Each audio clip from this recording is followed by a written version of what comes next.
Hey, yo, what's up, beautiful people, and welcome to the R&D show. We're your hosts. I'm Shad. I'm Brian. And this is the R&D show. Bing, bing, bing, bing, bing, bing. Hey, yo, so we had to get in here and get this video going. There's been a lot going on. But first, let's start off by saying, man, thank you so much to all of our new subscribers. Like, y'all, wow. Like, thank y'all so much for watching our videos, commenting, subscribing, liking, and sharing, because it's all about sharing. The more that you share our content with friends, family, social media, Facebook, Instagram, Snapchat, Twitter, the more of this beautiful village of people, this melting pot of people come together with these different perspectives that makes the R&D show what it is, because we are very diverse and we like to talk about any and everything. And so we respect and we appreciate you guys' opinions, but thank y'all so much for subscribing. Yeah, we appreciate you. We are grateful for you, and we love the support. So keep doing it. Thank you. Yeah, and welcome to the R&D show, and welcome to this roller coaster ride of amazingness, because you're amazing. You know what I'm talking about? So hopefully you had an amazing day. So let's jump right in. A lot going on. Let's start with Nicki Minaj. So Nicki Minaj, after 72 hours of ranting and raving and having a temper tantrum and a meltdown and a breakdown, and I don't know, we don't know if she's on drugs or she's on pills. We don't know what she on. But she bothered. But one line, and I do mean one line, Megan's Law triggered her to the 20th power, where she has spiraled and had no sleep. She spent all of her time on social media trying to rally her barbs to prove a point. She finally released her response, which was her diss to Megan called Bigfoot. Zeros across the board. It's terrible. So what was she saying? Like, what was her response? She like, just the lyrics, she kept repeating, lying on your dead mama, lying on your dead mama. Where's this line coming from? This line on your dead mama. Like, where is this stemming from? Like, but that's, do you know? Like lying to your dead mama, it's, it don't even matter. It's the simple fact that thank you for showing us who you really are. And I feel like she's been showing us since 2018 who she really is, but it's even more prevalent right now because she has met her match and her match has finished her. It has been a fatality. And guess what Megan's been doing this whole time? Unbothered. She ain't been on social media. She ain't done no rants and no raves. She ain't mentioned no names. She been living her best life, making it her business to mind her business, while this lady, 41 years old, with a child and a husband, has fallen apart. You know what? I'm a little bit more empathetic. No, Nicki. we can't be empathetic right now. A little bit more. Megan was talking about her brother, talking about her husband. Here's the thing, though. And so, I can see where she's coming from, but she still was referring. We all know this, so I can see that as somewhat attack. Now, did it warrant all of this? I don't know. But my position, I've softened up. I still. The problem is you're not hip to the game of what's been going on. Nicki has been throwing shots at Megan since WAP. She's upset that Megan did the song with Cardi B, the Grammy-nominated song with Cardi B. She's upset because she doesn't like Cardi. And how some people, they want their whole alliance and they want to be the mean girls, where it's like, if I don't like them, you can't like them either. So as long as you kissing Nicki's ass and you following, because she's not even really the head, but I guess she's the head for her followers. As long as you following that head, that leader, then that's all that matters. You can't follow nobody else. You can't think for yourself, but I say go. You know what I'm saying? But Megan came into this game bubbly, loving, open arms, for one, and then also showing love, giving flowers. She gave flowers to Nicki. She expressed how much she loved Nicki. She did what Nicki should have done more of to Lil' Kim, But these new girls that came in showed her so much love. The problem is Nicki wanted to be the only one. She wanted to remain the only one. And for 10 years straight, Nicki was number one, the only one running rap music as a female, right? These new girls bust through the door. You got a little bit of competition. You don't know how to act. So a person can only take so much. And you got to remember, Megan's been through a lot. And for somebody a woman, put it this way, Nicki is a woman who's supposed to be about women empowerment, right? Megan was shot by, what's his name, Tory Lanez. To joke about that, right? Not support her on this journey, even went out her way to post a picture of her foot that got shot with the fragments and all the rest of that. Like, after she goes out of her way to bully people, and it's very nasty. So it's tough to be able to be like, oh, well, she said Megan's lost, so I understand. No, I don't understand. Like, she's done a lot. And if she was a queen, Megan could have been like, if Nicki was Michelle a queen, Obama, she would have been quiet. She would have took the Beyonce route. That's all I'm saying. But Megan could have done the same thing. Megan did, though. She could have just went high and not had to go Beyonce low. route is bow down. Beyonce dropped bow down and disappeared. And Beyonce dropped bow down on SoundCloud. It was here's the thing though, a hit dog is gonna holler. So what happened was these certain girls heard bow down and they started hollering all on social media. But this was more directed, and so a hit dog is gonna holler still. Well, she was hit. Obviously, she was hit. She's wounded. She's, you said she was dead. It was a fatality. So, finish her. And the reason why I'm saying it's a fatality is because this lady literally made it her business to stay up until Megan dropped her song at midnight on Friday, right? Then immediately hops on social media, starts, I've been having a diss record, blah, blah, blah, the rest of this, she been this, that, and the other. But spiraled for 72 hours. 72.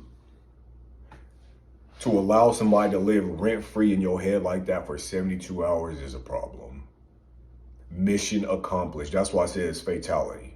Because if you're giving somebody that much power over your mind, your thoughts, your heart, mission accomplished.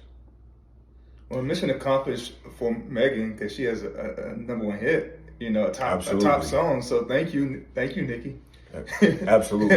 And it's funny because if you listen to what Megan is saying, yeah, I use my name for likes and views. And every time you speak on me, pretty much you get the attention that you want for 24 hours. And then she says, whether it's good or not, I trend, I always win. Megan been trending since she dropped the song.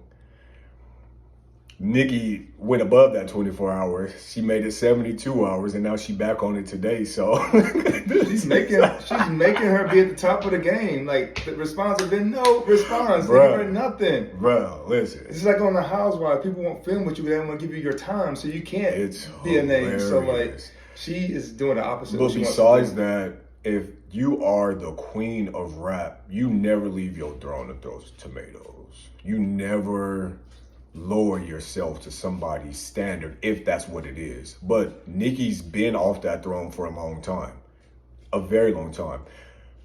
The thing about Nicki is she's been out for such a long time. Her fan base is crazy, right? So she dropped her diss record, and of course, it did well. It did very well. Megan is number one right now, and Nicki is number two. Smart marketing, so ladies. It did very well because her fans have to understand Nicki's been out probably 10 or 15 years, way longer before Megan was even thought about. So that fan base is way bigger than Megan. So you guys are celebrating because her diss record has done well. Well, of course it did. She's a huge artist. She's been out for a long time. The problem is the diss record was terrible. That's what the problem is. Regardless of how well it did, because you guys, the Barbs, are going to support her no matter what. And that's a problem in itself, because you're not holding somebody accountable for their terrible actions and behavior. And that's where we have a problem. I said on a tweet before, I said a lot of us grew up loving Nicki, loving her, different personalities when it comes to, you know, her rapping, her craft, not just like as a person, but she was very animated. So we loved that she had a certain style about herself, and it was great.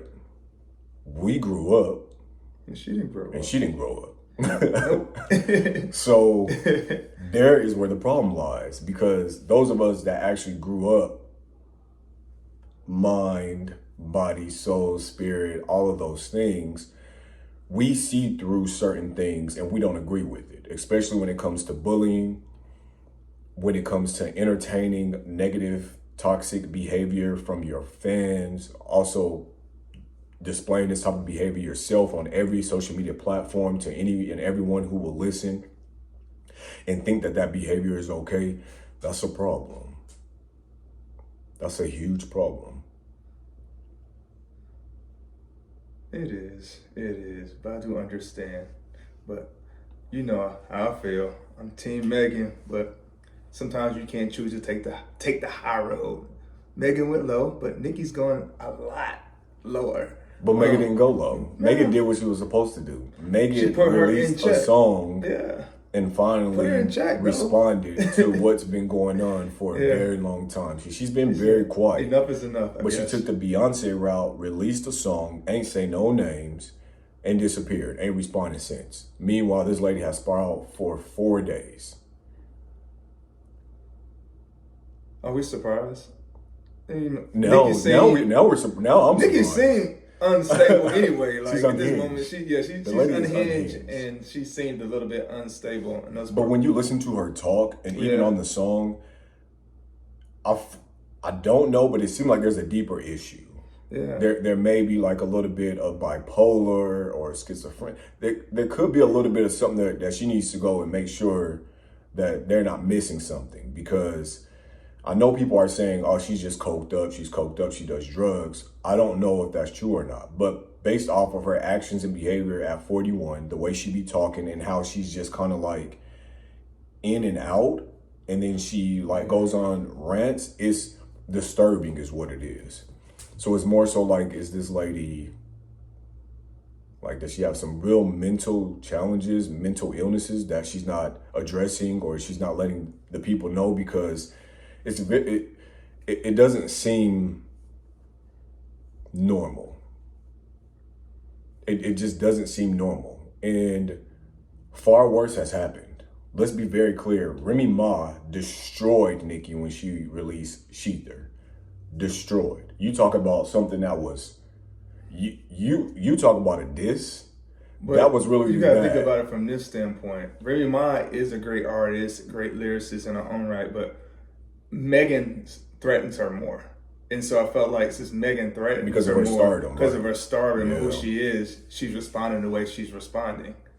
And she has the 3 or 4 Grammys, and Nicki's been in the game for almost 20 years and has no Grammys. She don't have any Grammys? She has no Grammys. Oh, wow. Megan comes out and boom, her second year in, she wins all these Grammys and won a Grammy with the greatest artist of all time, Beyonce. So of course, a lot of that can probably make you go ticky ticky boom boom a little bit, but it's only still if you not have an a scarcity excuse. mentality. But if you have abundance mentality, you know, Megan win is not the expense of her. Like, there's enough room for everybody. We already see it. You know, there's so many great female rappers out there that has their own lane and are succeeding and they're making money and they're doing well. It's enough for everybody. So, but that's only if you practice what you preach. You can't say you're for female empowerment and how women are always overlooked and all the rest of this stuff, but then create this division, this great Nicki, can't you see? Don't you know it? No. Nicki, can't you see? You need to hang it up, flat screen. And we so tired of your childish ways. The way you act is not. Oh, sing it with me, Nicki, can't you see? It's like, nah. But Yeah, it's just very interesting that this is who Nicki Minaj is. This is this your queen? This is what I was asking people on Twitter that kept wanting to go back. Is this your queen? Is this your queen? Man, if this is y'all queen. And another thing, Nicki said, so there was a few individuals on social media, on TikTok, that that pretty much did a video about Nicki's rants and how she first acted when, you know, Megan's song dropped. Of course, Nicki didn't like that. These channels got shut down, but not only that, the fans doxed these people, found their addresses and their phone numbers, and started threatening their family. A lot was going on. On top of that, her fans also allegedly found out where Megan's mom is buried and threatened to go and destroy the grave. Oh, that's so but then, but you have a person talking about God don't play about me, this is karma. So my thing that I know for sure is not the God we serve. And people can be talking about a different God. So you don't have to be the God that's up in heaven. It can be a God of evil. And we have to be very careful of entertaining, just thinking that just because somebody is saying God, that they walk by the same faith in the spirit that we do. Amen. Because God said, vengeance is mine. That's what the Bible said. The Bible said, vengeance is mine, I will repay. So if that's the case, why wouldn't she go and check her fan base, check the barbs, and be like, unacceptable. I know I'm upset. I know I said and did a lot, but you guys have gone too far. God said vengeance is his, not Nicki's. It's right. Letting God do whatever exactly. he's going to do. Letting the will of God happen. Not because after you've done all you can, you just what? You just stand. So she should have just been standing. But most importantly, putting her barbs in check, putting her huge massive fan base in check, because unacceptable. Unacceptable to play the victim and the villain. And that's what she's good at doing. She'll play the victim and throw all these daggers and say what the music industry has done to her behind the scenes. And, oh, I've been blackballed, or Jay-Z's against me. This is why Rock Nation is against me. This is why Megan is so big. She blames everybody. Oprah against her. Wendy Williams is against her. Kermit and Piggy is against her. Mickey and Minnie is against Sesame Street character. Everybody's against Nicki except, no, you against yourself. Nicki is her greatest and biggest enemy. For her to be as talented as she is, the antics diminish the talent. That's all I gotta say. Yeah, I'm looking forward to that. Hopefully, an evolution of Nicki. Maybe she'll reach a point where she breaks and she has it's a catalyst for change. It would be nice. That'd be nice, but this behavior, man, it's crazy. It's unacceptable, and it's tough to watch. But when someone shows you who they are, believe them, and I believe Nicki. And so, as much as I love her as an artist, I cannot support her. So you won't be listening to any more I cannot support. Okay. I can't support. I don't like people that play the victim, number one, never take accountability, but they're the villain in every scenario. They start something, and when somebody goes and holds them accountable, oh, they blame it on somebody else. They're pointing the fingers as to why it is. No, ma'am, take full responsibility. I don't like that bullying mentality, the victim mentality. She don't body shame this lady. After speaking about we shouldn't talk about women's bodies. Was she body shaming Megan? Megan, and this is the same Nicki that said the reason why she got ass shots is because when she first came out and she would be around Wayne and all of them and Cash Money, is everything. These girls have voluptuous butts and curves and all that, and she felt insecure and out of place, so she went and got ass shots, right? This is the same woman that says no woman should have to feel that way. But you're body shaming Megan, calling her Bigfoot, and so on and so forth. Where's the difference at? So if you're going to be pro-female, then you have to be pro-female all across the board. All across the board. Not when it's convenient for you. Not when it's convenient. Congratulations, Megan. Keep doing your thing. Keep making it your business to mind your business. And we look forward to this next single. I'm sure it'll be fun. Because you did what needed to be done. That's it. Sure. You did what needed to be done. Moving on. Let's talk about, oh my gosh. Let's dive into, just real fast, Real Housewives of Potomac. It's crazy because people be acting as if TV, like, you can only watch certain shows, right? If you're male, you should only watch certain shows. If you're female, you should watch. TV and music is universal. Any and everybody can watch anything that they want to. So it don't matter who watches it. And I think that there's also something for everybody. If you watch with intention, then you're learning something also about yourself, your friend group, and just dynamics of things. But we watched Real Housewives of Potomac, as you've seen before. We watched Sunday's episode. And the episode was really, really good. And what we noticed is how much fun and light the group is when Giselle is not around. Giselle's never going to beat the colorism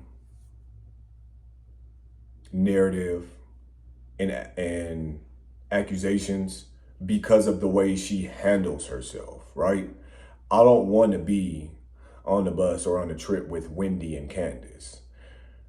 And then what happens? Production is not helping the situation either, because anytime Giselle says something about Candace, they do a flashback of what Candace said to her, but do not flash back to what Giselle did to make Candace react the way that she did. What Candace did was give Giselle a verbal lashing that she deserved. But what she's good at doing, the same as Nicki, is playing the victim and the villain. Giselle does it well. She has mastered playing the victim and the villain, and she's also mastered making sure that this show has a line drawn down the middle and there is a division. She has mastered school days, the jigaboos and the wannabes. Giselle has mastered that. And until production steps in, we feel, social media, Twitter's, a lot of people that responded last night feel she'll be the demise of Real Housewives of Potomac, because regardless of how you feel about certain people, you should be able to still work with these people. We want to see a cast that are working through their problems, that are taking these trips. Candace and Ashley have mastered this. And this is what we love about Candace and Ashley, is they can go at it one episode, the next episode, they know how to talk, they know how to be around each other. They have mastered being mature in these situations. First of all, I don't think the cast had so much fun without Giselle around. It was lighter, though, is what I'm saying. Wendy and Nneka went back and forth. The same later thing. On. So, like, I felt like the dynamics was similar. I think all these women are grown women. Giselle is not the ringleader. They have a mind. Bruh, they have a mind of their own. She's definitely the ringleader. This time, Wendy doesn't want to go to Nneka's house. Same thing. She doesn't want to do so certain things. Pause so on like, that, because people hit on that. Because I did say, I was like, oh, Wendy, man, I don't like that. This was your opportunity. She was giving you an olive branch. But then I had read some people's perspectives on that, and I get it. They were just like, for Nneka to sit there and invite Wendy to her house after she said all these things about her mom and then the shrine, it was just too soon. And to act as if Wendy isn't supposed to respond the way that she did, I can see both sides. I see both sides. Because I genuinely want them to come together. I feel like they'll be stronger together. They're both Nigerian women. And the reason why they're not talking is petty, right? It's really petty, but I guess it's not petty in the Nigerian culture. I read an article, Essence Magazine did an article, and was very upset about this being Nneka's intro to this show because of the Nigerian culture and what it represents and how significant certain shrines are. And that was just all unacceptable. Well, why are we blaming? I mean, like, But I'm just saying, I get a better understanding as to why Wendy feels the way that she feels. I get an understanding, but also we get to choose how we respond. Can we grow past this? You talking about, you just mentioned Giselle growing past and being able to film. This was an opportunity where she extended her the olive branch and she didn't take it. She just destroyed it. But here's the thing. She's done it 4 or 5 times. The difference between the two is there's a difference though. This is a show. Even if you guys are not even core friends, let's film, let's move on. Like, it doesn't have to be this deep resolution. Girl, I don't care about you. You don't care about me. Let's get this paycheck and let's make this work. So like, it doesn't have to be as deep as we wanted to make it. Just do the show, film. This is a coworker. There's coworkers that I may not get along with. I put my issues aside and I do what I'm supposed to do and I move on. I go home and live my life and not thinking about those people. So you can't say Giselle this and then you have other people. But you gotta pause. Willing to Giselle, film as well. The difference between Giselle and Wendy is Giselle did not want to be in an intimate van with 2 people that she did not care for. No, that's not what I'm talking about. You know, that's not what I'm talking about. But Giselle normally films with them. She's always filming with them. She's not saying I'm not going to film with Giselle created this narrative when she decided to put 100 on a 10 and almost ruin a man's reputation. It was very damaging. It was very dangerous. Candace played into it. So you cannot put something out there like that, and then when somebody responds to these actions and behavior, now you want to play the victim, and I don't want to be bothered with these people. It's 2 different things. And in almost every situation, Giselle creates the problem and then runs away and acts like it's everybody else's fault. Go back and go watch other seasons. Giselle has mastered this. It's a masterclass because to her, she does not care about nobody on that show except for her and Robin. Yeah, for sure. She don't care about nobody else. Robin's her true friend. So it's easy for her to manipulate people, trash people, throw people away, and sit there unbothered as if she doesn't have a heart. That's tough to watch. It's tough to watch. So that's why I'm so Team Candace, and I love the fact that Candace stands up for herself. I was just about your initial statement. That's all.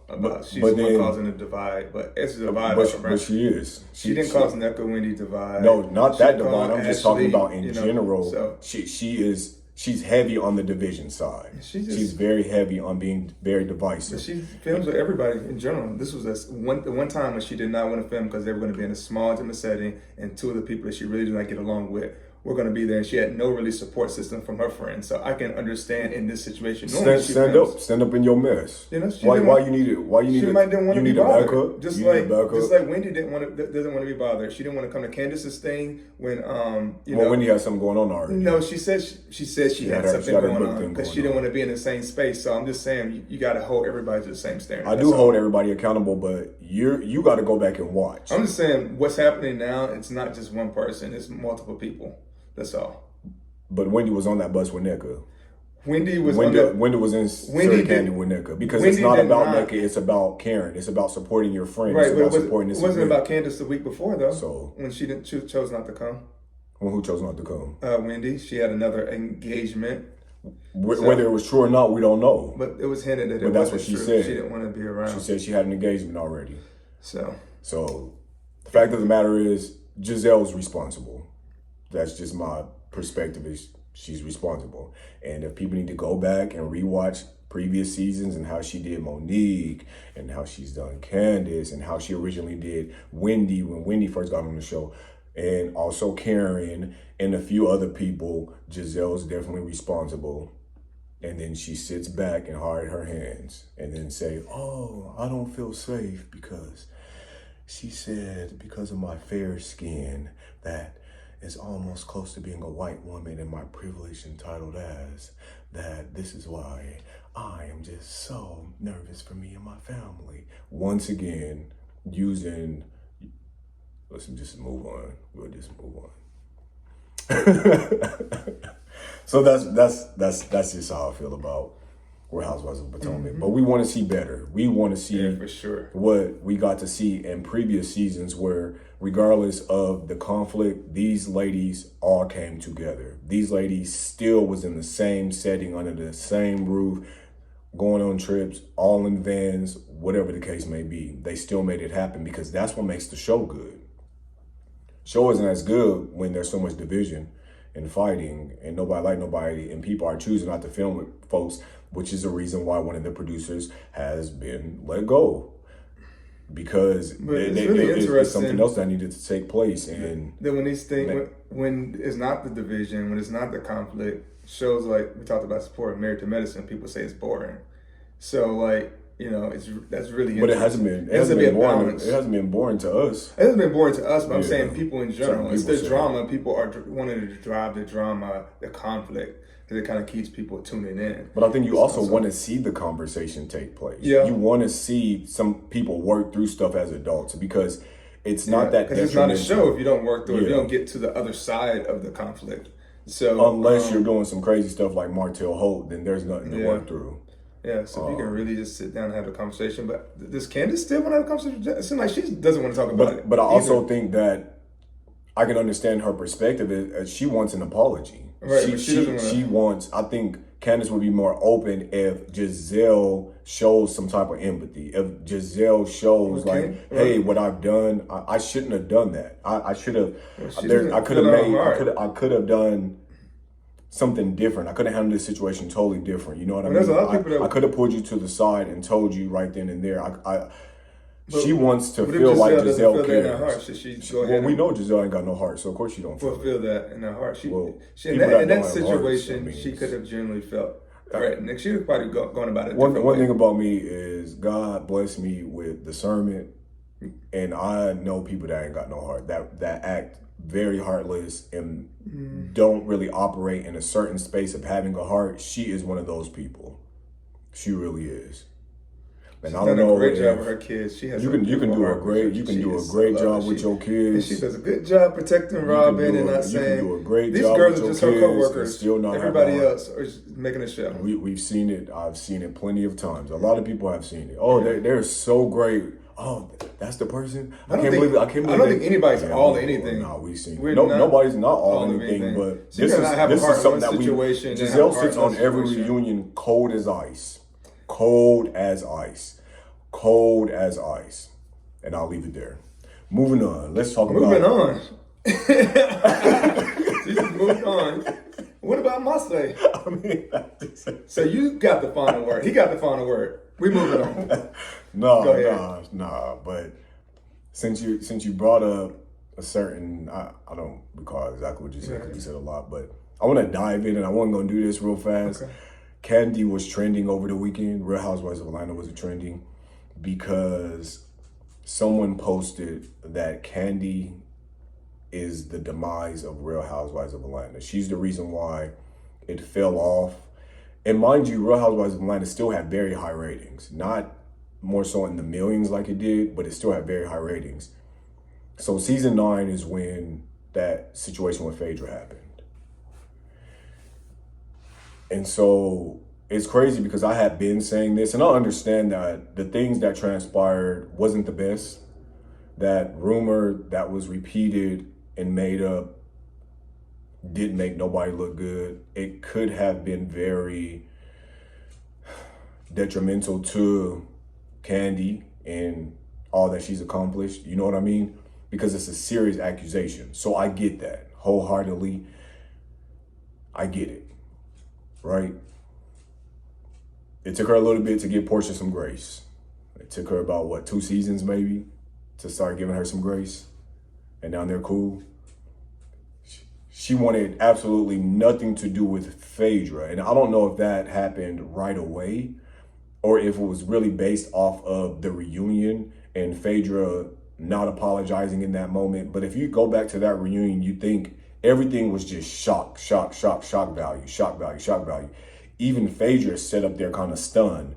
Even though she played the biggest part in that, she still was just kind of like stunned. And I think in that moment, because it was so heightened and intense and the energy was just overwhelming, it would have been tough to get through to Kandi. I think personally, it would have been tough to be like, I apologize. I'm sorry. Because who's going to believe it right then and there, right?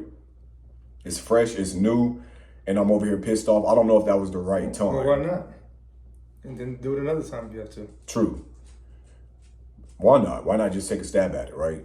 You're absolutely right. But this is just what I'm thinking. What was probably going on. Mm-hmm. I don't know for sure.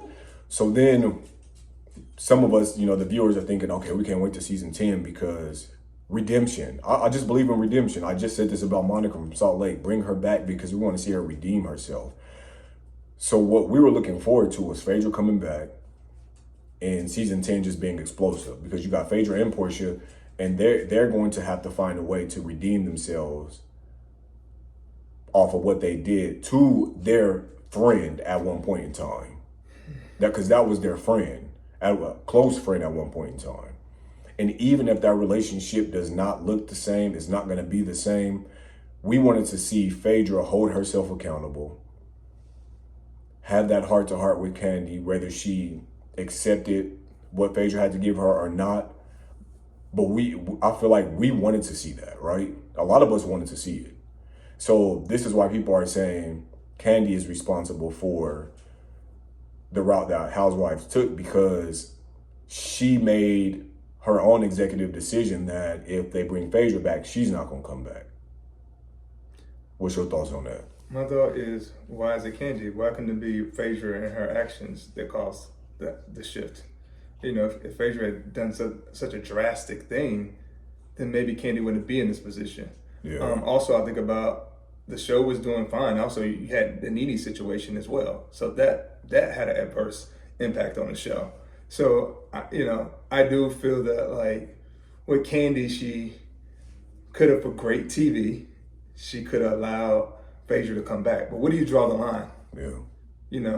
Where do you draw the line personally? Is it just about fame?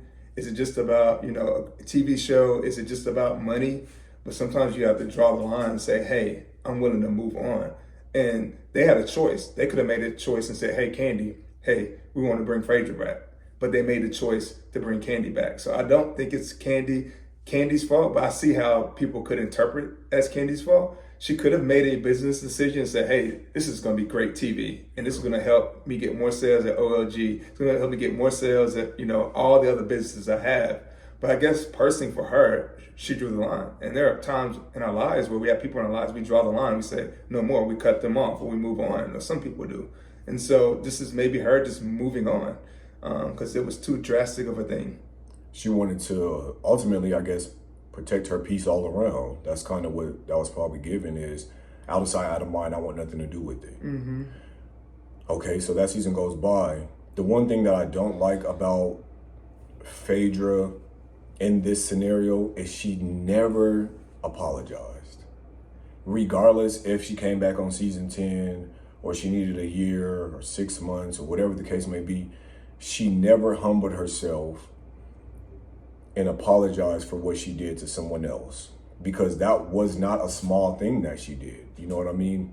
It was something that was clearly major, and you can tell that based off of the emotion that Kandi felt, based off of the emotion of that cast in general, based off of how when Nene came back that next season and she basically chastised Portia like crazy for playing a part in that. It was something that was major. So you would think somebody, once again, of faith, and the Southern Belle and this classy lady would be like, you know what have I done? I was so wrong.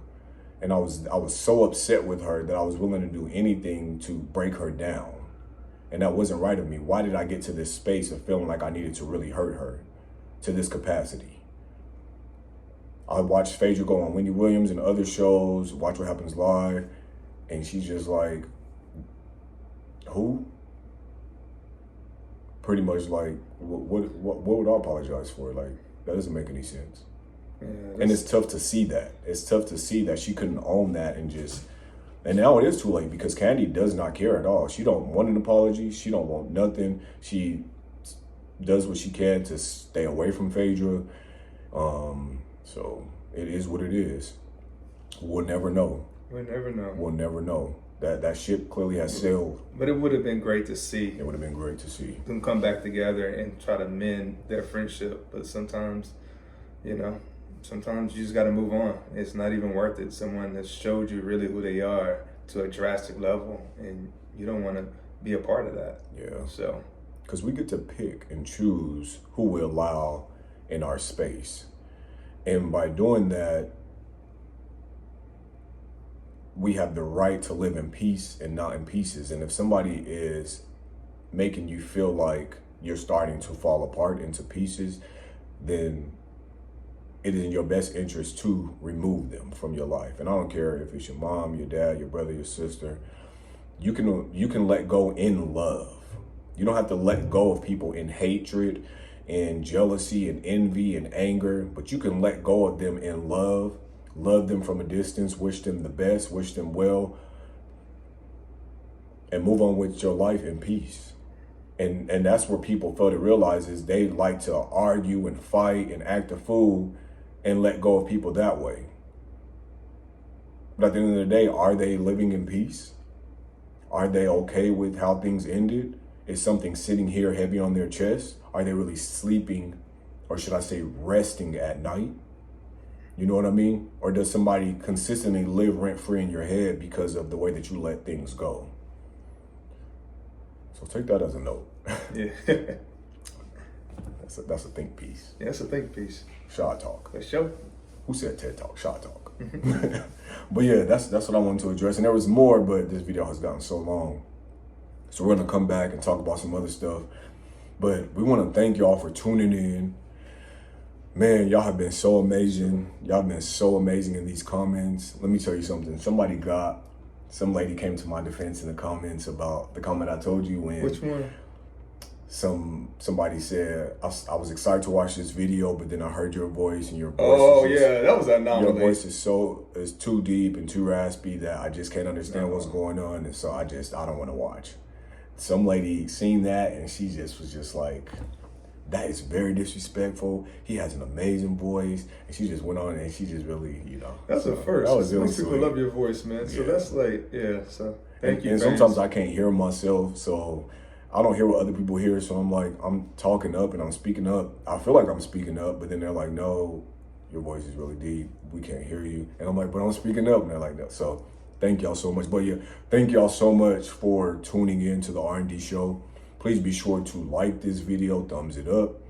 Please be sure to subscribe to the channel. Please be sure to share this video on all your social media platforms, even in your text message groups. And, leave us some comments. Let's get the conversation started. You can agree, you can disagree. Whatever the case may be, it's all love here. It's all love. Thank y'all so much. We want to wish y'all a very blessed week. Take care of yourself and each other. Peace.